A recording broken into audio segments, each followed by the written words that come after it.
엑셀러레이터에 대한 궁금한 것 모든 걸 알려준다. 카센터 창업기획자 주요 Q&A. 자, 오늘 제가 궁금한 것 어떤 주제를 가지고 왔을까요? 많이들 엑셀러레이터 시작하시면서 궁금한 것 중에 하나가 보육 프로그램 어떻게 해야 되냐라는 질문들을 많이 하십니다. 사실 보육 프로그램 참 애매하긴 합니다. 저희가 하고 있는 많은 사업들 중에, 많은 사업이 아니죠. 저희가 이제 정부에 등록해서 활동을 하고 있는데, 법상으로 창업기획자라 함은 발굴하고 보육하고 투자해야 된다라고 정의하고 있습니다.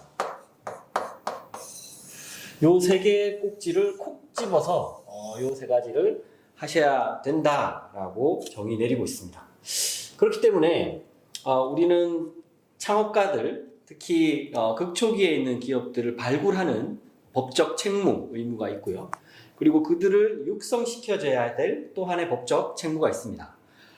투자는 책무라기보단 우리가 그들을 투자할 수 있는 재원을 활용할 수 있는 권한을 가지고 있는 거죠.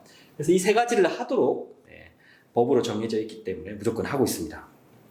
그래서 다들 궁금해하십니다. 엑셀러레이터가 스타트업을 발굴해서 투자하기 위한 그런 투자자로서의 위치로 생각을 하고 들어오셨다가 보육을 해야 되는데 뭐부터 하면 되느냐? 네, 법에서 정의하는 보육의 기준 몇 가지가 있습니다. 뭐 몇 가지라기보단 장황하게 기업을 지원할 때 이런 것들을 하십시오라고 정의되어 있는데, 저희가 일반적으로 생각하는 기업의 지원사항 모든 영역이 해당됩니다. 사업 모델이나 기술, 제품 개발에 대한 지원, 스타트업의 사업을 위한 시설 및 장소의 확보 등의 지원, 초기 사업비 제공을 통한 투자에 대한 지원, 컨설팅 또는 전문가 상담을 통한 지원, 마케팅 또는 제품 판로 지원, 사업 인허가 및 관련 법률 정보 제공 지원, 다른 스타트업 등과의 연계 지원, 창업기획자 내외부 교육 프로그램 연계 지원 등등입니다. 물론 이 모든 것들을 다 하라는 건 아닙니다. 제가 앞서 말씀드린 창업가들에게 도움될 만한 많은 활동들 중에 일부를 하고 있으면 되는 겁니다. 저 보육하고 있어요 라고 함이 교육을 하거나 혹은 멘토링을 하거나 혹은 정기적으로 저희가 간담회나 직접 찾아가서 이런 여러 가지 애로를 듣는 이런 것도 하나의 보육 활동이다라고 크게 넓게 해석을 하고 있습니다.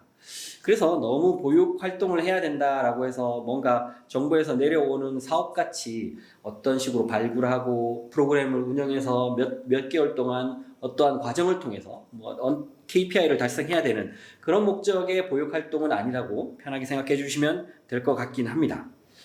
다만 우리가 명심을 해야 되는 건 그냥 투자만 해놓고 기업들이 알아서 성장하고 알아서 회수가 이루어지게끔 기대하지 말라라고 하는 게 창업기획자의 아주 행동 강령 같은 겁니다.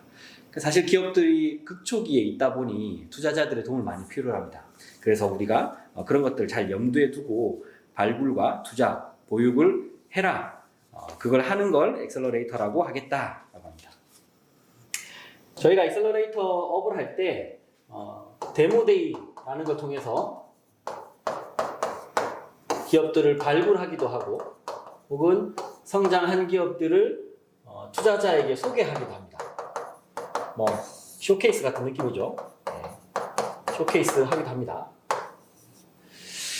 데모데이가 꼭 있어야 될 사항은 아닙니다만 잘 하고 있는 엑셀러레이터는 데모데이를 아주 전략적으로 잘 활용합니다. 저희가 잘 하고 있는 엑셀러레이터들이 데모데이를 통해서 우리가 보육한 기업, 내가 발굴해서 육성하고 있는 기업이 이렇게 대단합니다 라고 하는 걸 대외에 알리기도 하고요. 그리고 좀 직접적으로 소개시켜주고 싶은 투자자를 모셔서 공개적 데모데이를 통해서 보십시오. 우리 하우스가 이렇게 멋진 기업들을 발굴하고 이렇게 투자에 그 가능성 높은 기업의 모습을 전하고 있습니다 라고 하는 걸 자신 있게 보여주는 거죠. 데모데이를 적극 활용하심이 기업을 성장하는 데 있어서 꽤 유용하게 전략적으로 사용할 수 있고요. 그리고 다른 기관에 데모데이에 직접 참여를 하셔서 거기서 발굴하고 육성하고 키운 그런 스타트업들이 어떻게 성장하고 있는지, 어떻게 지원하고 있는지를 한번 보시는 것도 첫 출발하는 지점에서 많은 도움이 될 거라고 여겨집니다.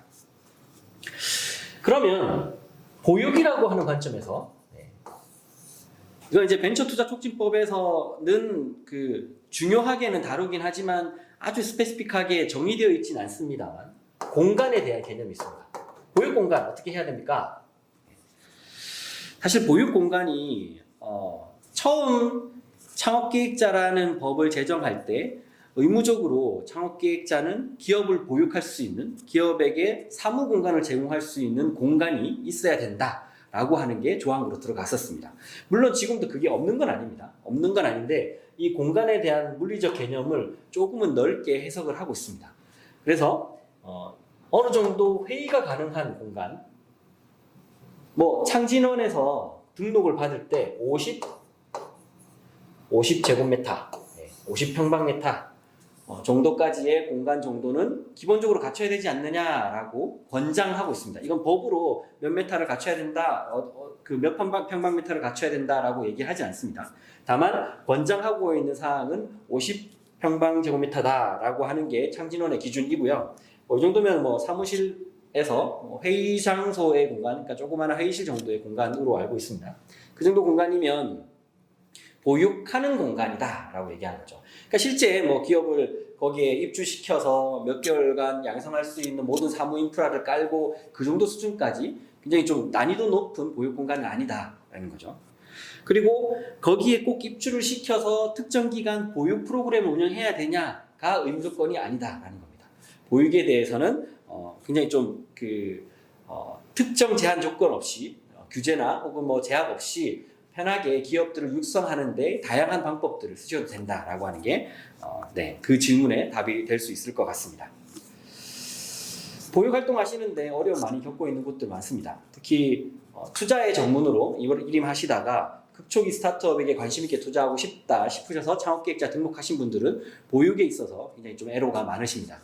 너무 부담 가지지 마시고요. 기업을 위해서 우리가 하는 혹은 우리가 할애하는 시간들, 우리가 할애한 노력들을 잘 포장해서 우리의 보육 활동 혹은 우리의 전문 보육 프로그램입니다라고 설명 가능하시면 그게 곧 나의 보육 활동이자 프로그램이 될 수 있습니다. 큰 부담 가지지 마시고 적극적으로 초기 기업들 만나셔서 보육 활동 하시고 적극적으로 투자하시기 바랍니다. 고맙습니다.